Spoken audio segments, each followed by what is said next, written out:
My name's Tim. I'm an alcoholic. Let me start the timer. They say the ism of alcoholism stands for incredibly short memory, and you were kind enough to have me here 4 years ago, and you've forgotten what it was like, so here I am again. The greatest service you're doing is sparing London from having to listen to me for 3 weeks. So very good, well done. Thank you to the organisers and the hosts. This has been a wonderful event so far, and I'm enjoying myself enormously. My sponsor is fond of saying that sobriety is like sex. If you're not enjoying it, you're doing something wrong. I'm informed that's an accurate metaphor. I of course, wouldn't know.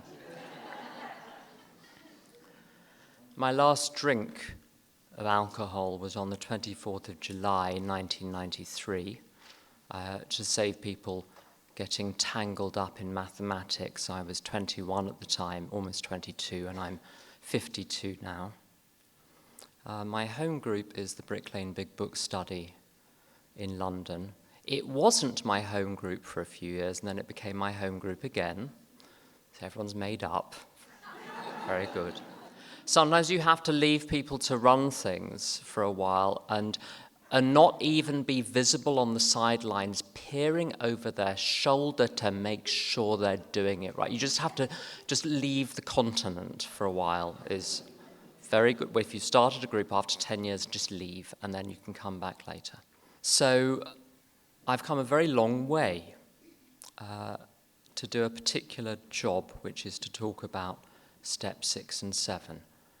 So I'm going to get straight in, really, with step 6 and 7. However, the steps are not individually separable from the whole arc of the steps. So pardon me, I'm not going to apologize, but I shall say pardon me for talking about some of the other steps which people have already spoken eloquently on and will indeed speak eloquently on throughout the remainder of the weekend. But steps 6 and 7 don't make sense unless you understand what the context is. And the context is that, well, first of all, I'm an alcoholic, and what that means. It doesn't mean anything very dramatic. There are a couple of nasty little facts which make up my alcoholism. The very dramatic stories, I have them. But I'm not going to give a step 1 pitch. I'm going to go straight to the core. What is my alcoholism? Both of these nasty little facts can be illustrated with one small, banal story from, around 1991. It's lookable up because there was something that happened on the day in question. If anyone remembers the 1980s, there was a very, very good American television show called 30-something, which I was very fond of. Someone explained to the children afterwards what that was and why it was so good. And I didn't connect with a lot of people when I was drinking. I didn't connect with a lot of people before I drank. But this show I connected with. And it was the last episode of the last series was going to be on television that night. And I was in central London, I lived in London. All I had to do was get on the tube, go home, and watch it. And a little voice said, "But you can't do that, you have to drink." I knew that when I drank, I couldn't enjoy anything. I couldn't be present for anything. I was on a mission. And I had a drink and thought, well, I've still got 45 minutes before I have to get on the train. And it was with heavy heart I continued to drink that evening, wandering from bar to bar, thinking I would much rather be at home watching the last ever episode of my favourite ever television show, which is literally the only thing I can connect with in my life right now. But here I am. My drinking did not stem from a desire to drink. Last ever episode of my favourite ever television show, which is literally the only... But enjoyment is a very difficult word. What does enjoy mean? You enjoy someone's company, anything I can connect with in my life right now. But here I am. My different things. Enjoy drink, what does that mean? The greatest enjoyment was the relief of the compulsion to drink being off my back for a few minutes. That was the great enjoyment of the strain of not drinking. I'm going to read something. As I'm reading it, see if you can guess who it is that wrote this, or about whom this is written. During one of the many times he was hospitalized for alcohol abuse, he experienced what he termed a sort of religious conversion. According to his biographer, he experienced a sudden and radical shift from a belief in a transcendent God to a belief in a God who cared for the individual fates of human beings and who even interceded for them. If you've been in AA for a while, you'll recognize that very readily as a description of Bill W.'s spiritual experience, except it's not. It's what happened to an American poet called John Berryman, who was born in 1914, committed suicide by jumping off a bridge in 1972 in Minneapolis. He never got permanently sober, but he'd had a spiritual experience. Having a spiritual experience is not enough. There are 3 parts to step 12. You have a spiritual experience, and then you carry this message to other alcoholics, and then you practice these principles in all your affairs. That'll do it. Something that John Berryman wrote is this. He stared at ruin. Ruin stared straight back. Their paths crossed, and once they crossed in jail, they crossed in bed, and over an unsigned letter. We don't know if he wrote it or received it. And over an unsigned letter, their eyes met. And in an Asian city, directionless and lurchy at 2 and 3, or trembling to a telephone's fresh threat. That's the description of my drinking. Directionless and lurchy. As I lurched down the road and saw people 50 feet away from me cross the road so they wouldn't have to cross me on the pavement. Directionless and lurchy describes not just how I walked when I was drunk, which I was most of the time for years, but it describes my whole life. I had no notion that a life could have a direction. Once drink existed, the only direction is towards the pub. That was it. And lurchy. Wherever I was, I didn't want to be there. I wanted to be somewhere else, so I would lurch somewhere else. I would lurch from so-called relationship to what they weren't relationships. People come into AA with relationship problems. I came into AA with entanglement problems, and there is a difference. To have a relationship, one has to be present, and I wasn't present. I was entangled. But anyway, the 2 nasty facts of my alcoholism. Number 1, when I start to drink, I literally may never stop. If I were to drink tonight, I might never stop. Therefore, the most important thing in my life is that I never have another alcoholic drink, and that forever starts now. Second fact, I'm going to drink. Drinking again is the rule, not the exception. In London, when I got sober, there were 500 or so AA groups. Now there are 1,000 or so. Of course, many of the people who were in those groups in 1993 many have died sober because they were old. Or not, but they died sober. London is very transitory. Some of them may indeed be in Auckland. People retire to the countryside. The average sobriety length in the countryside is much higher in the UK than it is in the inner cities. I live in the middle of London. But that doesn't explain why, when I go to an AA meeting in London, it's rare to meet someone else who is 30 years sober. Where are the rest of them?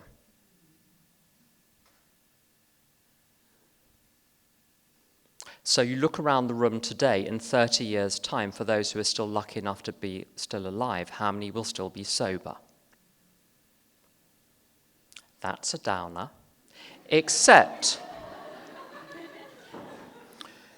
it is my firm belief that whether or not one drinks again is not part of a cosmic lottery, that there's a very simple set of procedures which, if followed, as Bill says, will expel the obsession to drink. The only way I could drink again would be, well, there are two conditions that would have to be met. The first one, the notion of drinking would have to pop into my mind. If the notion of drinking doesn't pop into my mind, I won't drink. The second thing that would have to happen is I would have to obey that notion. I would have to obey that instruction. Now, there are people who will say, for 10 years, for 15 years, for however many years, I haven't had a thought of a drink. Well, good for you. That's very nice. I have funny old thoughts all the time, and not just about drinking, about some other neat stuff.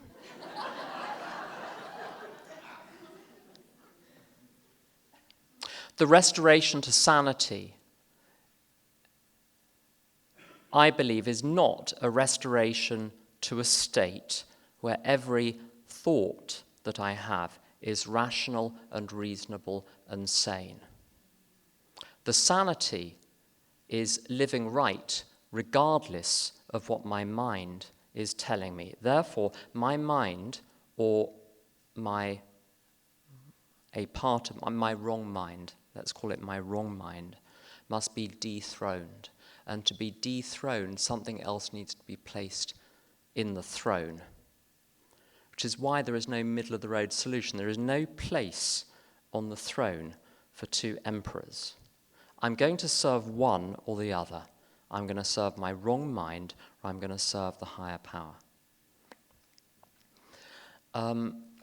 To stay sober, to do the simple little thing, the simple task of not having a drink for the rest of my life, therefore requires me to place myself in the care of God.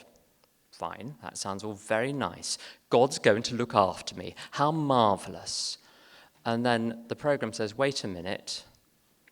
To activate that care, you're going to have to do something in return. And with step 3, again, it sounds lovely to turn my will and life over to God as though the Christmas presents are going to start tumbling down the chimney into my living room. The parking spaces will open up. Things will go my way because I'm acting well. Well, they might. My experience is that when you act well, things do on average go better. People treat one better. But boy, are things going to happen. If you stay sober, things are going to happen, which are extremely disagreeable. One isn't necessarily going to be successful. What that relationship with God requires is literally to turn my will and life over to God, which means I don't have any will and life left. Not an attractive prospect unless you really, really don't want to die of alcoholism. And in July 1993, I decided I wanted the dignity of never being arrested at 12 o'clock in the afternoon ever again, at least not for being drunk and disorderly. I would note I still haven't been arrested at 12 in the afternoon for anything else, or indeed at any other time. But all I wanted to be was sober. I gave up my life at that point. I mean, I don't know about you, I was done at the age of 11. I looked at the world and thought, you can keep it.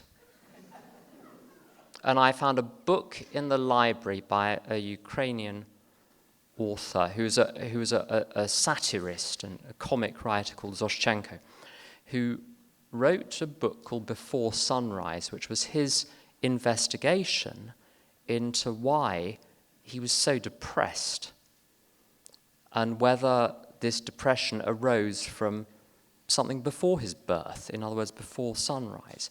I read this at 11 because I was looking for something other than the world, something beyond.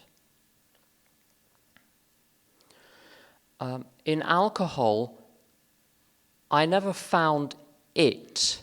I found the promise of it, of another realm, of another way of being. And occasionally there were glimpses of it. And today I do have it. And there's a wonderful line, if I can find it. I'm going to dispense with my glasses completely, or I won't be able to read any of these, which means you're just a beautiful blur right now. I'll have to navigate by the sense of smell only. There is an Italian hip-hop artist called Rancore, and if you like Italian hip-hop, you'll like him very much, and if you don't, you won't. Rancore, if anyone's taking notes. And there's a song called Eden, or Eden in Italian, and I won't torment you with the Italian. But he says this, like Eden before the fall, as before, when everything was unified, when the sky was infinite, when there was a celebration and no one needed an invitation. That's how I feel when I'm sitting in a room on my own, on a chair, doing nothing. I feel like I'm at the party I was always looking for. I'm totally fine on my own. My other half, who literally has better things to do than be here today, we can't understand why people don't find us fascinating, but we find ourselves fascinating. The non-alcoholics, well, you just have to ask them. If you catch them in an unguarded moment, they'll tell you. I'll tell you. One thing, he's been out to dinner with a number of us alcoholics on a number of occasions, and once he described what it was like being at dinner with alcoholics, who in meetings describe themselves as recovered alcoholics. They're taking a step up. He said it's like being in a completely empty field, and in the field there are these wells, and at the bottom of each well is a frog gribbeting to itself.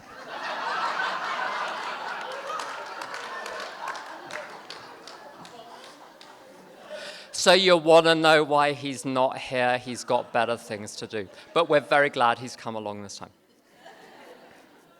Why did I mention him? I know, because he walks to work. And I asked him one day, this was 19 years ago, I said, what do you think about when you're walking to work? And he said, nothing. Now, that wasn't a defensive nothing. It was a literally nothing. That's his natural state. Thoughts will float across his mind, but he won't really pay them much attention unless he wants to or needs to engage in them. And I have to say, after a lot of work in AA, that's how I feel a lot of the time. I used to think I was lonely, and I wasn't. What I was trapped inside a noisy echo chamber of my own mind, and my belief was I needed other people to connect with to be okay. It turns out I can feel connected regardless of whether or not there is someone in my room or someone in my life. I can talk to people without using words, which is much more efficient. So that's the other end of this. When I place myself in step 12, 3 things happen. The first thing is I wake up in step 12. Now, I'm sure if you went downtown with a clipboard and some paper and some pens and interviewed people and asked the simple question, have you had a spiritual awakening? Almost no one would say yes. And if anyone did, you would back away from them quite quickly, in all likelihood. It's a very rare thing. It's a very unusual thing. That state of having had a spiritual awakening rather implies that, well, before that, you've been asleep. So everyone's asleep, apparently, or almost everyone is asleep. You think waking up is going to be joining the party, and it's not. It's leaving the party. In the Matrix, the real world is real and preferable, but it ain't comfortable. There's the chap in the Matrix who knows that it's all a computer simulation that they're living in, but he enjoys the taste of the steak, so he stays. So waking up, this is the difficult thing. I've got to still stay in the world, even though I've woken up, and maintain compassion. The second thing is to help other people wake up so they don't have to die of alcoholism either. The third thing is to practice these principles in all my affairs. I'm going to say a tiny thing about that. My day is very straightforward. I get up at around 6:15. I leave for work at 6:30. I'm in the office at 6:45. I do a 20-minute morning meditation meeting online with 130 of my closest friends.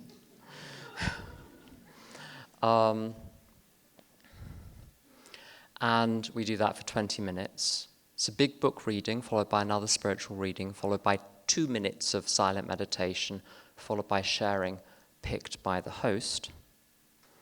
No free-for-all. And then when we get to 2 minutes sharing, you're done. And then 7:20, we go off and start our days. And my day, I have a job, I have an occupation. It's not a career, I refuse to call it a career, but I have an occupation, a livelihood. I do lots of service in AA and Al-Anon, and I sponsor a lot of people. I look after some relatives of mine, go home, look after the household, make the dinner. I have a little bit of time to myself. I go for a long run every day. But my day is very simple. I prepare for it, which is asking God, what shall I do today? It's my meditation. What shall I do today, and what attitude should I adopt to those things?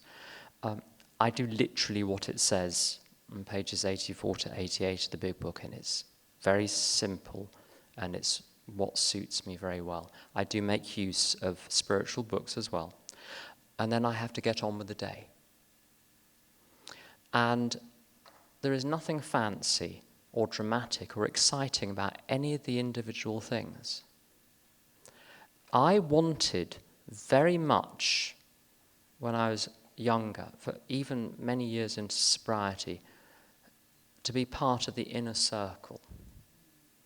The inner circle in the world, the people with the money, the power, the influence, who were barricaded up so high on the mountain that the floods could never get them. That was where I wanted to be. Then I joined AA, or went deeper into AA, and I thought I discerned inner circles in AA. There are no inner circles in AA. Or maybe they are, but they're not what they seem to be. C.S. Lewis writes about this phenomenon of the chase after and the preoccupation with the inner circle, and it's chilling. But he says a wonderful thing. If I can find it, it'll be a miracle. It's not there, is it? Here.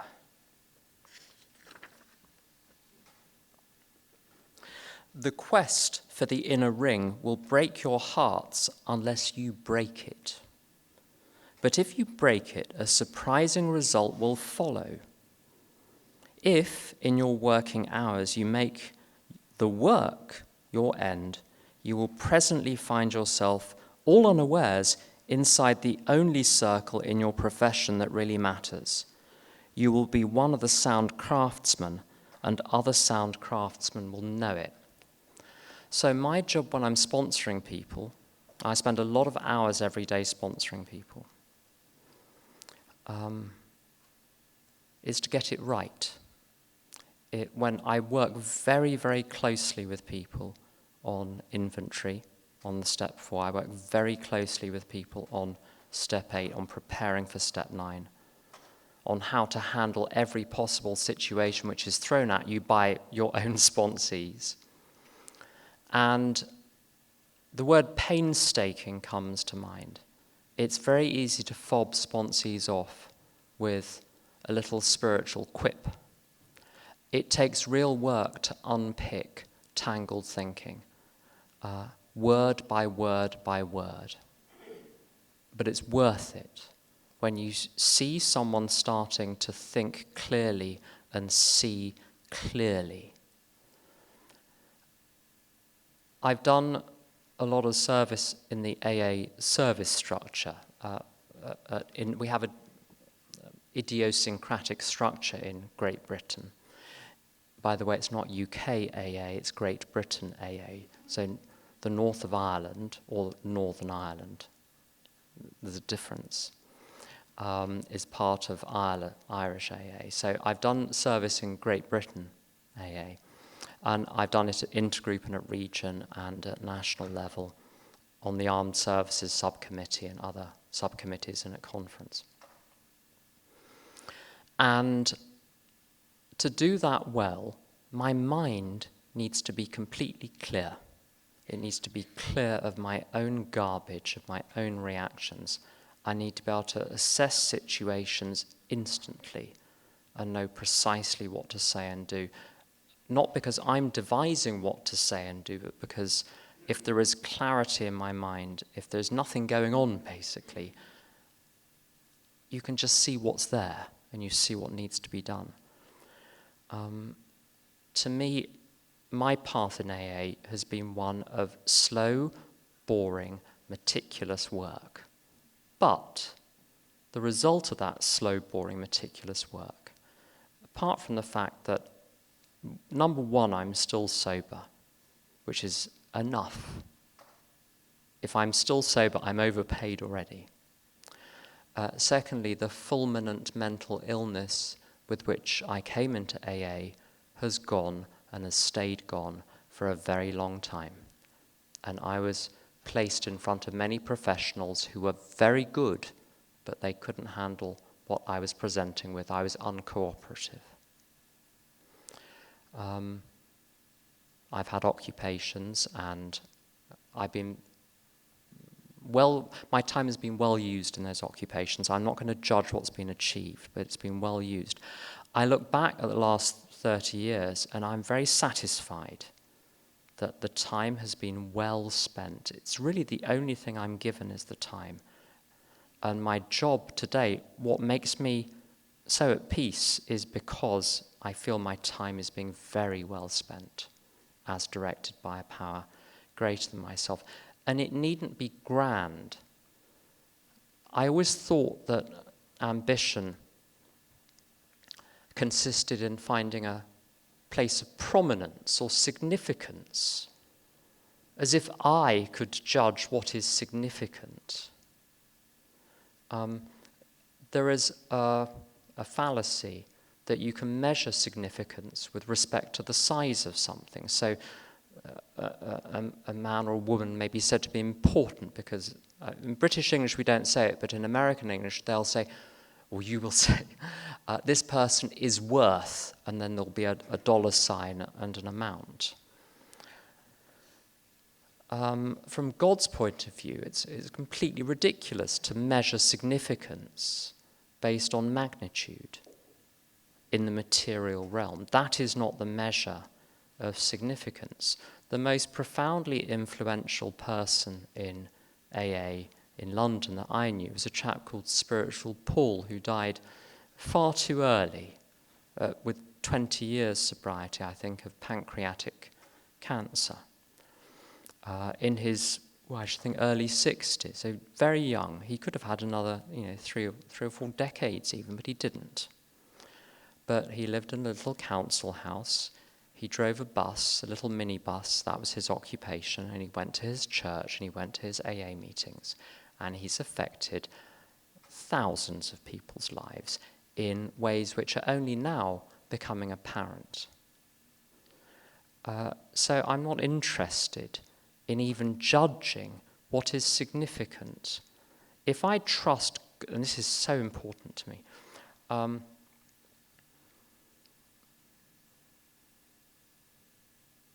for many years, drunk and sober, I felt that my life ought to have a purpose. And I felt very keenly the lack of purpose. My life is pointless, I would repeat endlessly to myself, as I would literally hack at my arm with a knife in front of other people, for which I've made amends. The interesting thing about that to me is that that's not taught by the world. The world does not teach that human life has a purpose. Or anything. You look at nature. Nature does not teach purpose. Tens of thousands of turtles are hatched on a beach, and all but a handful are picked off by birds. What's the purpose in that? Children that die of parasitic diseases. There is no...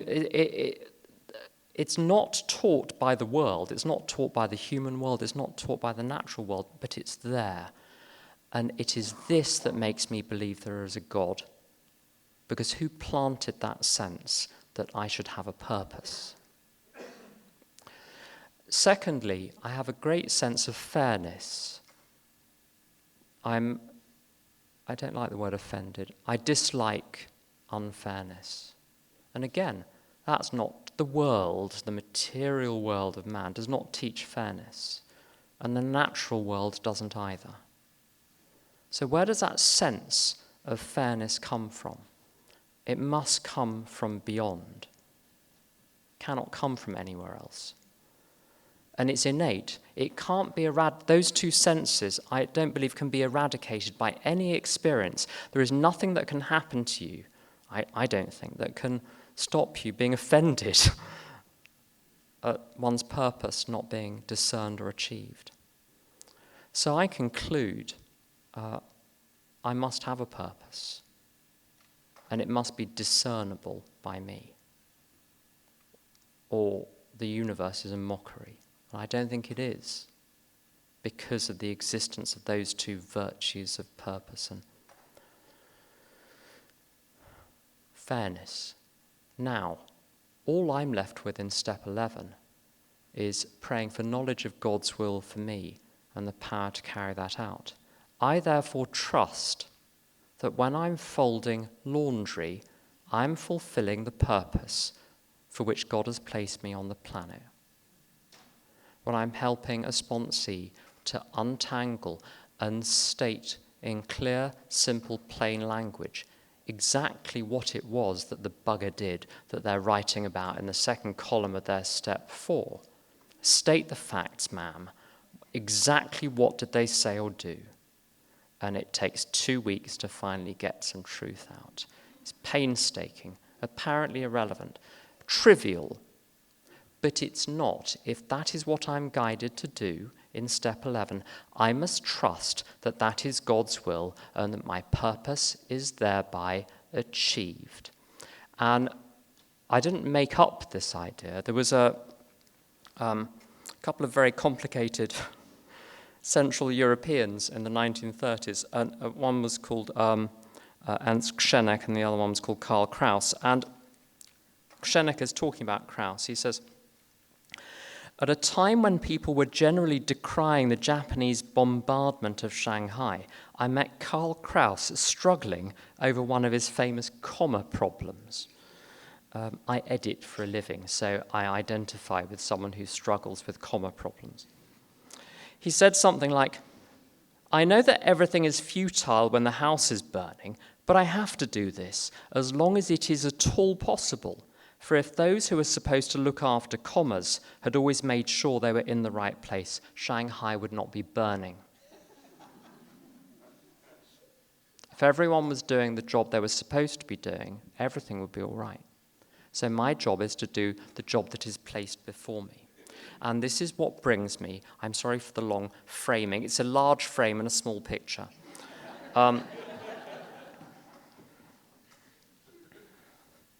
This brings me to step 6 and 7.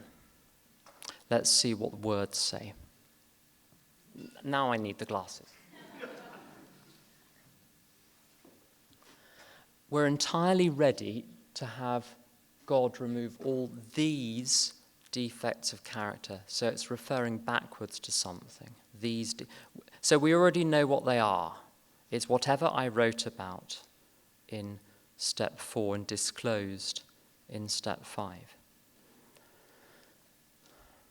So what are they? It's the sum total of what I've been up to when I've been under the lash of my wrong mind. So my character is not me, by the way. I love what it's, minor digression, I love what it says in the book about the stage and the actors on the stage. The actors are playing parts, but they are not the parts that they are playing.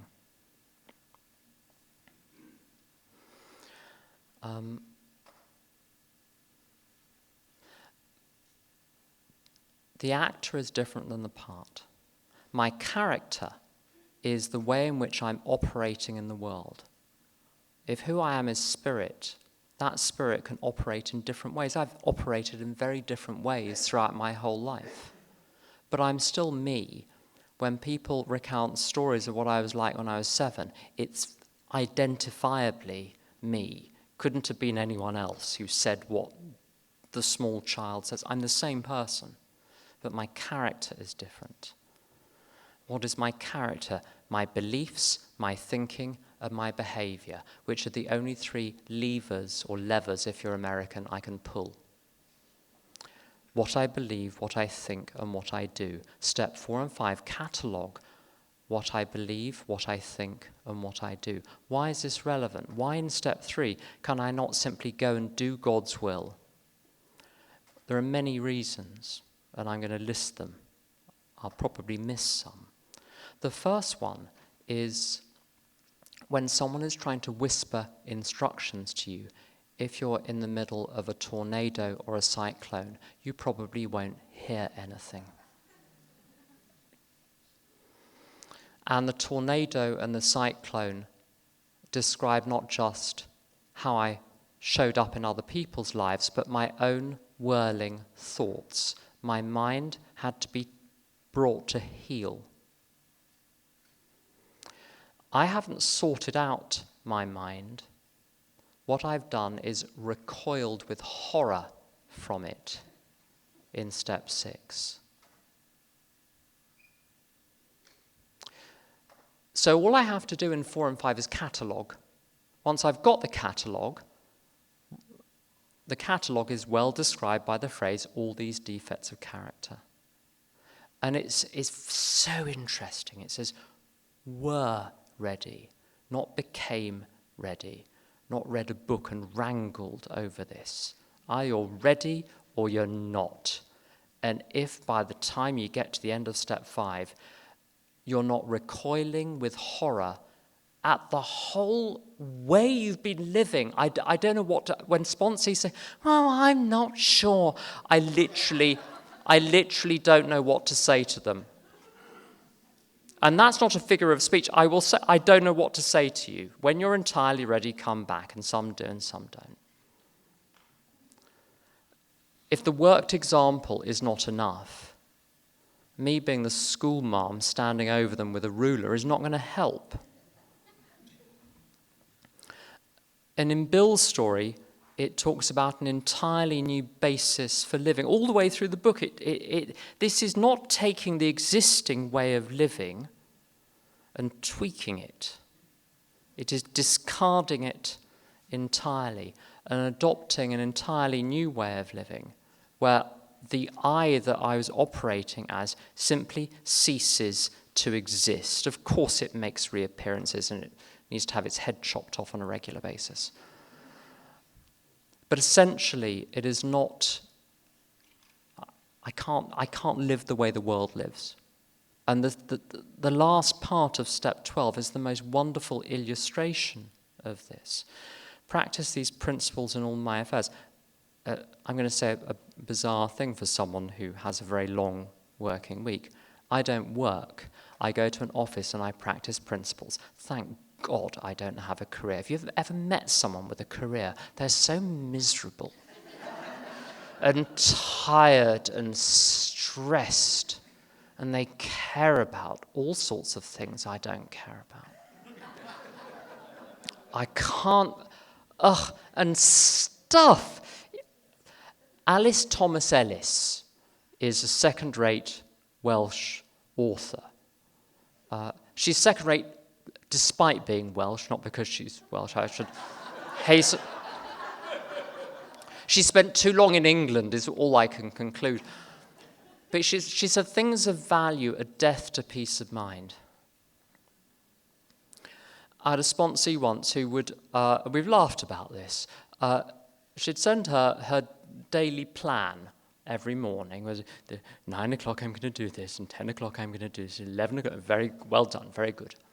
And I noticed it said 10 o'clock, dressing. And I was, what do you mean dressing? Well, I was just getting ready. And it was taking her an hour to get ready to go out into the world. And we had a conversation about, do you want to spend an hour on how you look every day for the rest of your life? Do you think that?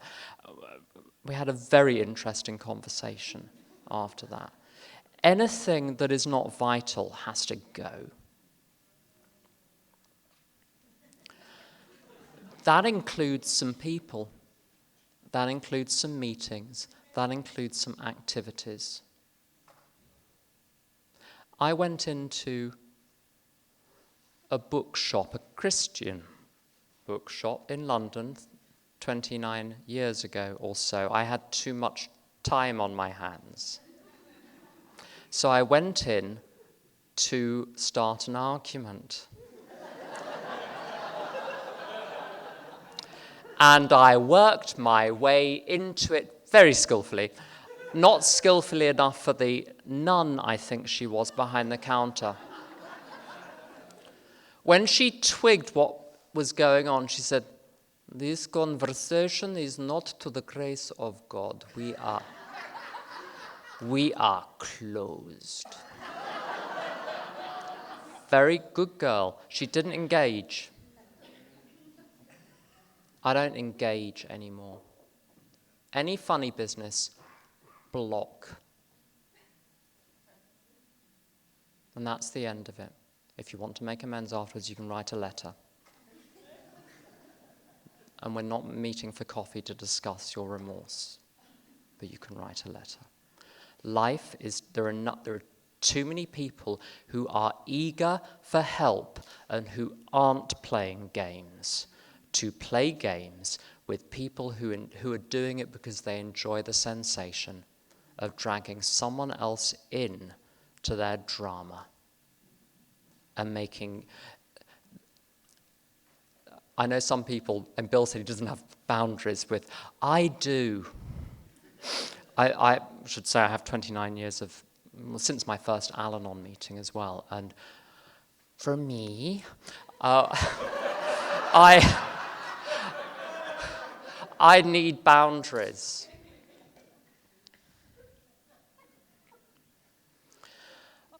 So I'm very careful about who I engage with and how in recovery. I'm not the right person for everyone.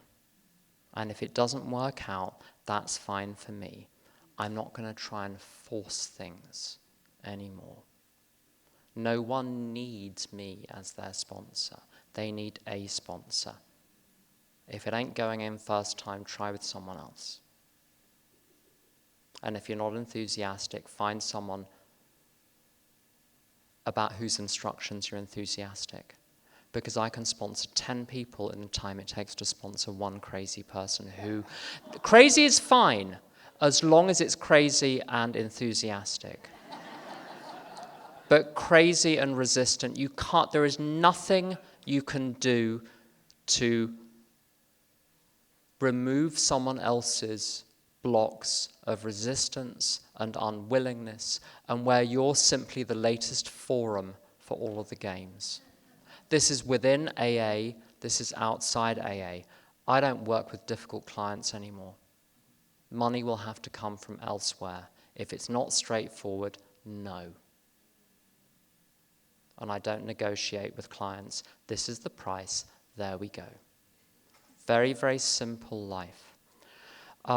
Were entirely ready. So I was in a position where I'm willing to do anything. And I really understood this, not in my first year, but I think most significantly at around 9-10 years sober, I'd had, I won't go into the whole story, but I'd have a very stereotypically ambitious 1920s, ambitious 20s. So I'd got lots of the trappings, and it was ashes in my mouth. And I said to God, I will do anything as long as I don't have to go back to that. And I gestured backwards to where I'd been. That is step 6. It's not poring over each individual item. Step 7, humbly asked him to remove our shortcomings.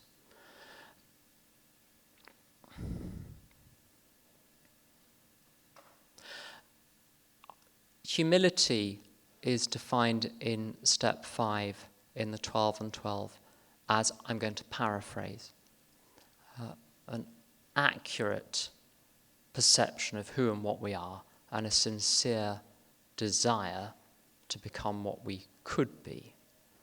And part of that is recognizing I cannot change my character as an act of the will. Can't be done. However, this is a wonderful principle. If you want to work out which part of the deal is yours and which part of the deal is God's, if it is possible for you to do it, it's your part of the deal. If it's not possible for you to do it, thank you, it's God's part of the deal. Very straightforward. So, after step 7, it's not the end of the program. What's my part of the deal? 8, 9, 10, 11, and 12. And some of the removal of the defects has already been taking place, in my experience.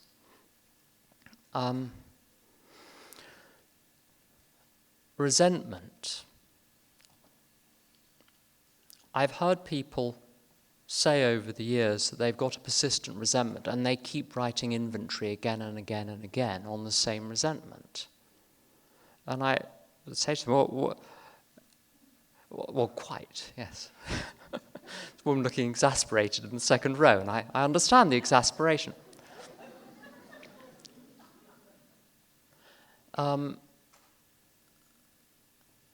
Writing about a resentment will no more treat resentment than having a diagnostician do an x-ray of your broken limb will heal the broken limb. It's necessary information.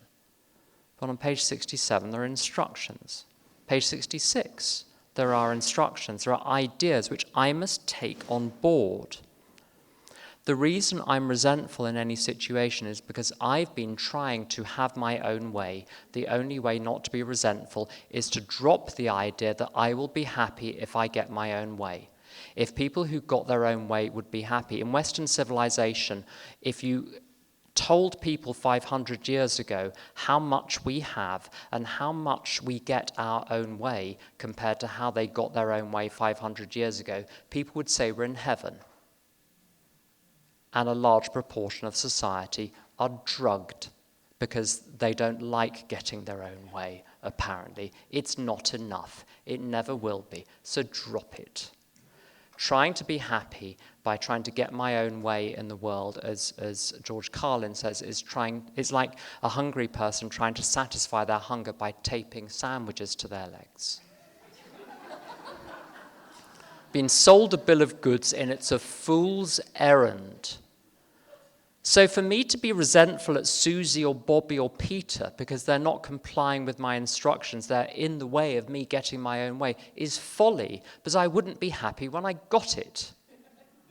But at any one time, if I made a list of things to be grateful for, I could fill a notebook full of them. So the reason I'm unhappy and resentful is not because I haven't largely got my own way. It's because I enjoy the sensation. Because when you're the guilty party, I'm getting rid of my own guilt. Why am I guilty? Unfinished amends. There we go. As someone said yesterday, go through your life starting from now. Do a 360-degree review. Who do you have tension with? Who do you not want to walk into the room? There's either forgiveness or there is amends there. And so I had to drop the demands of others. I had to drop the moralization. Who am I to say that people to be punished by my anger? To identify with them when they're behaving badly. They usually aren't. The sick man prayer is very patronizing most of the time. Occasionally it's useful to... It's a good antidote to the belief that people are genuinely malignant. But it is not, very often, and I'll say this, and this is going on tape, and I'm glad. It is very often used in AA to rebut legitimate criticism of bad behavior. Oh, the person who criticizes me, they're just sick. No, they've spotted stuff that you should really pay attention to. Similarly, love and tolerance. If a group, quite rightly, tries to crack down on sexually predatory or other disruptive behavior for the good of all, and indeed the individual in question, who should not be permitted to continue to harm others and thereby deepen their own guilt, someone will always put their hand up and say, but love and tolerance is our code. It's a defense against bullying. I'm very cautious of when that line is used in a discussion. Thank you very much. There's an awful lot that happens in the removal of defects before we even get to the question of their removal. In step 4, page 67, the prayers at the top enjoin me to adopt a kind and loving view towards all without exception. Today, there are too many people for me to list, so I just issue general amnesties on a regular basis. I needed to become trustworthy, and to do that, I needed to earn people's trust by apologizing, by paying all the money back. I'm going to say something controversial. I offset my carbon so I don't have as much of an effect on the planet. I look at how I'm affecting everything. And as a result of that, the guilt has gone. When the guilt has gone, there is no one to... There's no need to resent because I don't need to shift my guilt onto someone else because I'm no longer guilty. But where is this kind of original guilt come from? Imagine you're in a heavenly choir singing beautifully, and it's the most glorious sound. And Tolkien's Silmarillion is a very good description of just such a phenomenon. Imagine one of the choristers saying, "I want to sing a solo." And the choir master says, "Well, you can't, because I'd have to get everyone else to be quiet." So no, you can be part of everything. You can have a share in the everything. And you say, well, everything isn't enough for me. I'll take my tiny little fragment and run away with it. And that's what my whole operation in the world was about building a personality for myself. Fool's errand.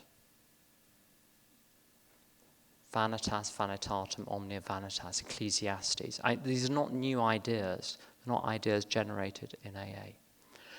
In step 7, when I humbly ask God, Don P. would say step 7 is step 3 with teeth.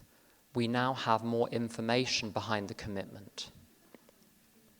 So I'm committing to making the scores, if not hundreds of amends which I've made over the years in 8 and 9, and I'm committed to a secret hermit-like existence where it looks like I have a perfectly ordinary life. I'm married, I have a business, I teach the occupation I have friends, I go on trips, I have hobbies. Secretly, I know I'm in a deal with God, and all I have to do is ask God in the morning what to do and get on with it. When I'm doing all of the right things, I'm not doing any of the wrong things, which is the full answer to where the defects go.